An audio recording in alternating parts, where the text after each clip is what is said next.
I'm Richard Roeper. Coming up next, season screenings. It's my holiday movie preview.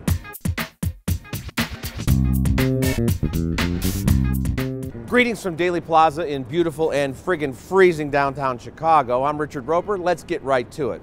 In chronological order, these are the holiday movies I'm most looking forward to. Now note that some of these films are opening only in limited release to qualify for awards season. They might not be coming to your town until January of 2015. All right, on December 5th, we get Wild. Reese Witherspoon shoots heroin, has lots of sex, gets bloodied and bruised, and tries to find herself in this movie. Jean-Marc Vallée of Dallas Buyers Club is directing, and one of my favorite writers, Nick Hornby, wrote the screenplay. This is based on Cheryl Strayed's memoir about hiking 1,000 miles after a divorce, a family tragedy, and self-destructive behavior. I've seen this one already, and while you'll have to wait for my review, suffice to say this is Reese like you've never seen her before.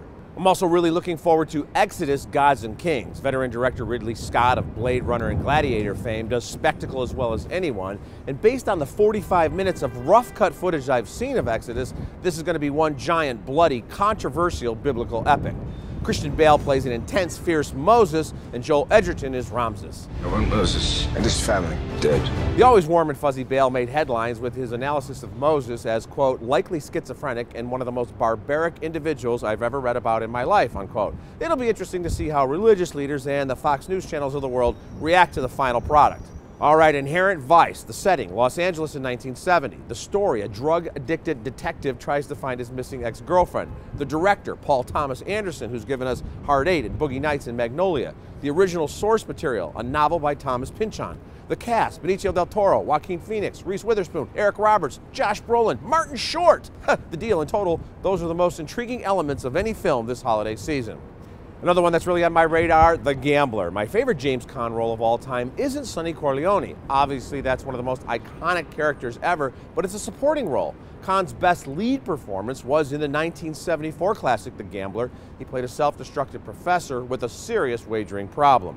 Now Mark Wahlberg stars in the remake. I can't imagine it surpassing the original, but I am intrigued. You got me feeling lucky. I'm putting everything on black. Also coming in December, American Sniper. Clint Eastwood directs Bradley Cooper in the adaptation of Chris Kyle's autobiography. Kyle was the most prolific sniper in the history of the U.S. military. I read the book and it gave me chills, and I met Kyle, who seemed at peace with his place in the world in the brief time we spent together. The supporting cast includes Sienna Miller and Luke Grimes. Bradley Cooper gained 40 pounds for the role and pretty much stayed in character throughout the filming. Should be interesting. Oh, I'm also really looking forward to Big Eyes. Tim Burton directs Amy Adams as the painter Margaret Keane, who stayed in the background while her husband Walter, who's played by the great Christoph Waltz, took credit for her paintings. That's why I paint them so big. I've always done it that way. Why are you lying? It's amazing anyone wanted to buy those kitschy paintings, but those portraits of big-eyed children hung in galleries throughout the world and reaped millions for the Keanes. Even more astonishing, it was years and years before Margaret finally had enough of her husband's charade, and she took him to court to prove she was the true artist in the family.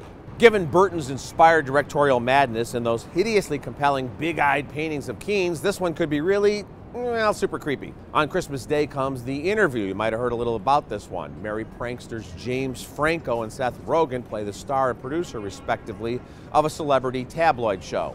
When they learn Kim Jong-un is a big fan of their show, they score an interview with the North Korean dictator, and then they're recruited by the CIA to assassinate him. You want us to kill the leader of North Korea? Yes. What? Oh yeah, it's a Christmas movie. Shockingly, the humorless North Korean government is not amused by this movie.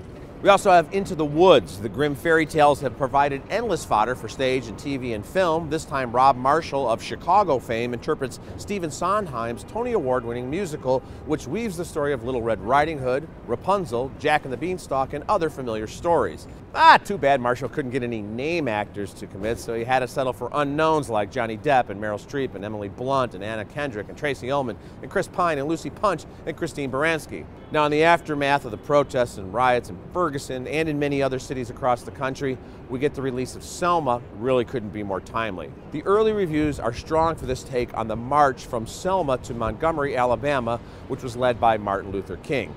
As for a movie I have to admit I'm not dying to see, also coming this Christmas, is another version of Annie. As always, I'm going to try to keep an open mind, but every time I see a commercial for this film, I have to admit I would have been perfectly fine going the rest of my life without hearing another promise about how the sun is going to come up tomorrow. Tomorrow. tomorrow. Oh, it's in my head. Make it stop. But a lot of great stuff coming this holiday season. I'm Richard Roeper. I'll see you at the movies.